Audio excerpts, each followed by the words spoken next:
Journalist Don Lemon vowed to continue reporting the news in remarks outside a Los Angeles federal courthouse on January 30th.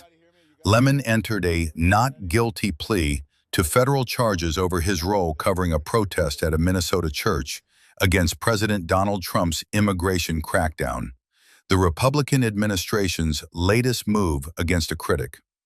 A magistrate judge ordered Lemon released to await trial after a night in custody following his arrest late on January 29th by the FBI. "I have spent my entire covering the news. I will not stop now," Lemon said. I want to thank everybody for their support. It truly means the world to me. I have no idea what's going on because obviously I haven't seen anything. I have spent my entire career covering the news. I will not stop now. In fact, there is no more important time than right now, this very moment, for a free and independent media that shines a light on the truth and holds those in power accountable. Again, I will not stop now. I will not stop ever. Last night, the DOJ sent a team of federal agents to arrest me in the middle of the night for something that I've been doing for the last 30 years, and that is covering the news. The First Amendment of the Constitution protects that work for me and for countless of other journalists who do what I do.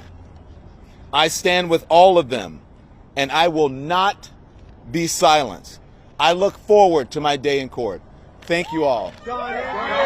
So I'm here representing the Committee for the First Amendment, which is made up of about 3,000 members of the entertainment industry, prepared to fight for our constitutional right, our freedom of speech, assembly, protest, freedom of the press.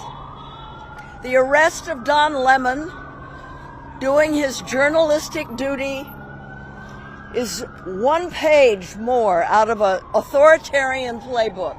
And we say enough is enough. We have to fight to protect our rights. Many of our fathers and grandfathers fought and died for these rights. And we are not ready to sit and be quiet.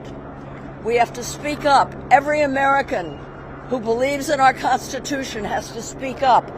Don Lemon is a professional journalist. He and his producer were doing their job. Nothing more, nothing less. And he's been arrested. And they'll make up all kinds of defamatory things to say about him. That's what they're doing. This is how autocrats act. We can't fall for it. We have to speak up.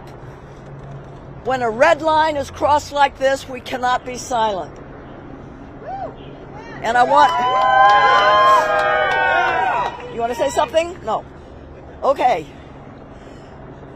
So I know Don Lemon. My husband created CNN, and I will fight for their right to speak, which is guaranteed in our Constitution. They arrested the wrong Don. I am very glad that our renowned, esteemed reporter Don Lemon will be released on his own recognizance, because he should not have been in court anyway. How far is this going to go?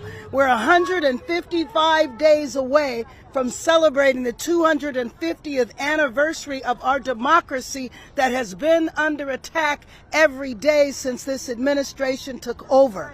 I am not a lawyer, but I will tell you to listen to this court proceedings that made no sense at all. What they described as his crime, from my perspective, a layperson's perspective, was the work of a reporter. He went into the church along with the protesters. He covered the story. He listened to what the people said who were in the church. That is his crime. It made no sense to me, and frankly, if I were the administration, if I were the other side, I would be embarrassed by that court proceeding that actually wanted to limit his movements so he could not go anywhere except for Minnesota to New York. A journalist who travels the country. So we have seen protesters under attack. We have seen people being snatched off our street. And now all of you are at risk. And this is just unacceptable. This assault on our democracy has got to end. And you, all journalists, play such a critical role. And I just want you to know, and I think I could speak on behalf of this crowd, we are all going to fight every day for your ability to tell the truth, for your ability to cover this story and any other story. We have to draw the line in the sand and say we will not allow for the dismantling of our democracy. Thank you very much. Thank you.